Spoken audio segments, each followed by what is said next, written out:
I don't know how far we'll get into this one. Whew. This is Tom Cotton on the floor of the Senate trying to give us a tortured history lesson. A great American anniversary is upon us. 400 years ago this Saturday, a battered old ship called the Mayflower arrived in the waters off Cape Cod. The passengers aboard the Mayflower are, in many ways, our first founders. Daniel Webster called them our Pilgrim Fathers on the 200th anniversary of this occasion. Regrettably, we haven't heard much about this anniversary of the Mayflower. I suppose the Pilgrims have fallen out of favor in fashionable circles these days. I'd therefore like to take a few minutes to... I have been on the train like this is a competent fascist. Listening to the Majority Report talking about it. It was Matt Bender on yesterday's show. He doesn't have the charisma or the personality to pull it off, and I was like, okay, that's a pretty good point.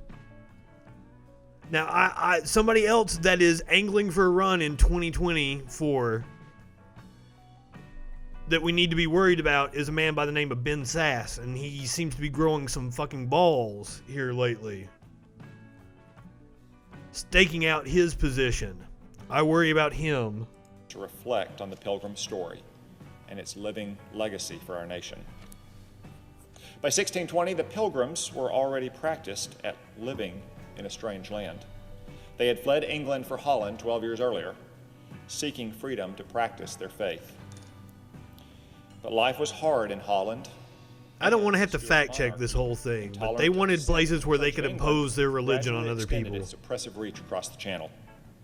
So the Pilgrims fled the old world for the new. The Puritans were horrendous. There is a mad Russian. Did it say mad Russian? I must be on the hill or something. Yeah, I am. Safe harbor for their religion. The Pilgrims differed from those settlers who preceded them in the previous century, up to and including the Jamestown settlement just 13 years earlier. As John Quincy Adams put it in a speech celebrating the Pilgrims' anniversary, those earlier settlers were all instigated by personal interests, motivated by avarice and ambition, and selfish passions. Selfish passions? By contrast, I can believe that. Under the single inspiration of conscience and out of a sense of religious... I read an article earlier today that talked about how all aboard the Mayflower felt the one same. of the reasons why when they came to the New World were known as strangers to the Pilgrims. and they saw like an abundance was because like the natives had really cultivated the land. Financial backers for business reasons. The strangers did not share the Pilgrims' faith, suffice it to say. Winston Churchill, in his History of the English-Speaking Peoples, wryly observed that the strangers were no picked band of saints. So these were the settlers who boarded the Mayflower, which Dwight Eisenhower once characterized It was an as understatement. that today no one in his senses would think of attempting to use. One can only imagine the hardships, the dangers, the doubts that they faced. I hope that at some point in time, during like a Halloween episode, the Connors have Roseanne on as a ghost. That would be awesome. I won't hold my breath for it. While crossing the North Atlantic, the ship linked chronically. A main beam bowed and cracked. The passage took longer than expected, more than 2 months. I'm not going to be able to make it Food through and this, water guys. or beer, often the beverage of choice, ran dangerously low. But somehow, through the grace of God and the skill of... He does not have the charisma to run for president. I am bored as fuck, and we are 3 minutes into William this. Bradford, a Pilgrim leader who's of Plymouth Plantation, is our chief source for the Pilgrim story, recorded those dangers. They had now no friends to welcome them. I'm definitely not high enough for this. So let's look at the backlash. No houses or much... Ilhan Omar had a fantastic response. When your sense of history doesn't go beyond your third grade coloring books and actual history terrifies you. But now, of course, this provoked a response from some dumb fucks. Marjorie Taylor Greene, one of the biggest dumb fucks in Congress. Don't even get me started on where you come from. We don't marry our brothers here in America, so I'm not sure who you're calling crazy. What up, Sammy?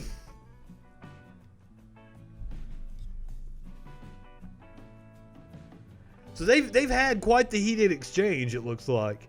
It's no wonder the squad fully supports Reverend Warnock, and everybody should, and oh my god! I'm from Alabama. We do indeed marry our brothers. I didn't marry my brother, though, I mean, he's a nice guy, I guess. So all the right-wing attacks on Reverend Warnock have made me really like the guy. They went hard on his arrest, I think it was last week.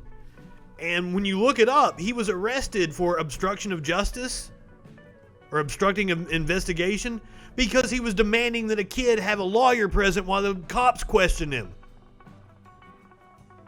I'm not usually a fan of religious people, but Reverend Warnock has won me over thanks to the GOP attacks on him.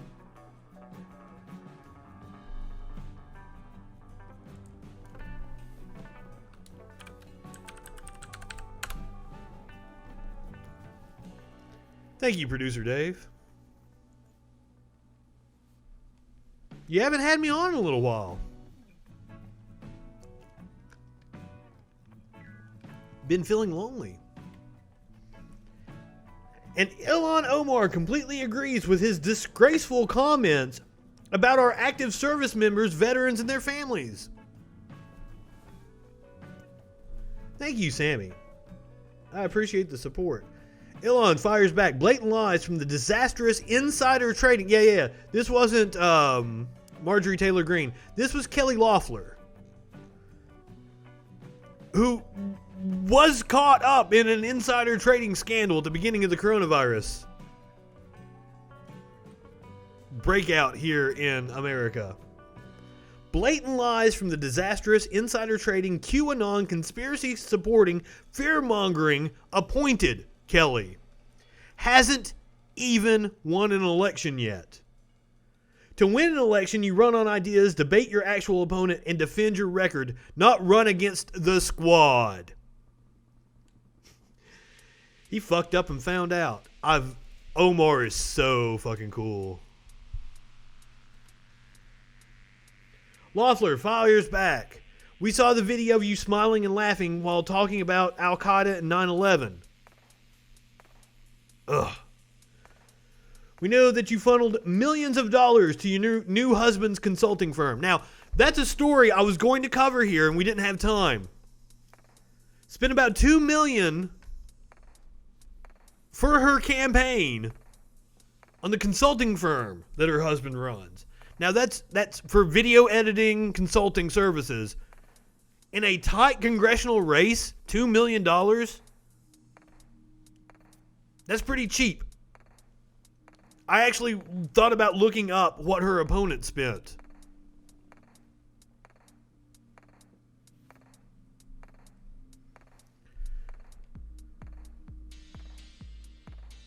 And we know that you're an unabashed anti-Semite. The woman that supported Bernie Sanders for president is an anti-Semite. You should be expelled from Congress, says the woman who hasn't even won an election to be where she is yet.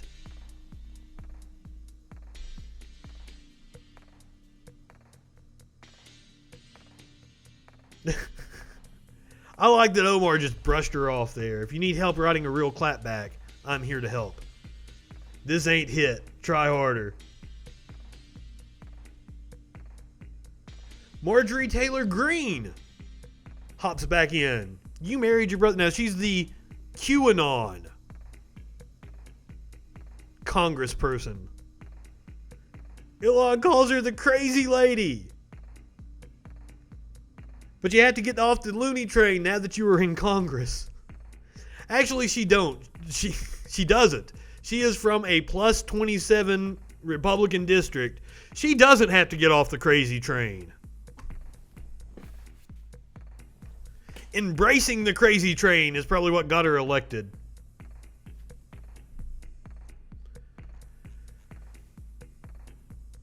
I think Omar won that exchange. But this is what happens